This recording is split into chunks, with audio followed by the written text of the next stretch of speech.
Oh my gosh. Yes. Yes, and what is really, is there something wrong? Or is He it- has no, I mean, yes, kasi kakagaling din namin sa executive checkup and everything. So he's in good health and everything. Sadyang ano lang talaga,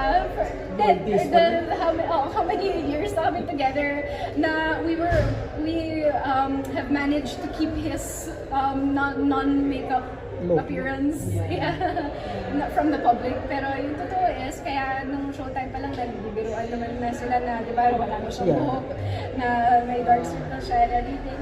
It's part of who he is, and I just honestly nakakalungkot because ako nag-post lang una. Pero, so syempre, di ba, parang, hindi kasi it was such, the reason why I shared that post is because kakauwi niya lang, jet lag pa siya and everything. It was a nice family moment na parang ang harmless ng intention, ang pure ng intention na andun si Amari kumakain, andun yung lola niya, yung lolo niya, and si Billy. That's why I thought to share it.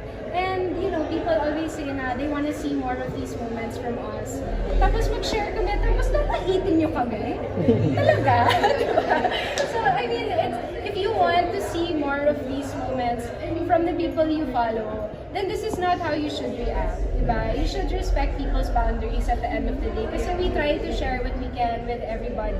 Pero kung ganito yung nangyayari, syempre, mas iisipin natin, ay, huwag na lang mag-share. Pero hindi, I'll keep on sharing. I'll keep on sharing kasi kami yun eh. And hindi kami ang dapat magbago. Dapat yung mga nanlalait, yung mga nagsistart ng rumors, kayo ang magbago.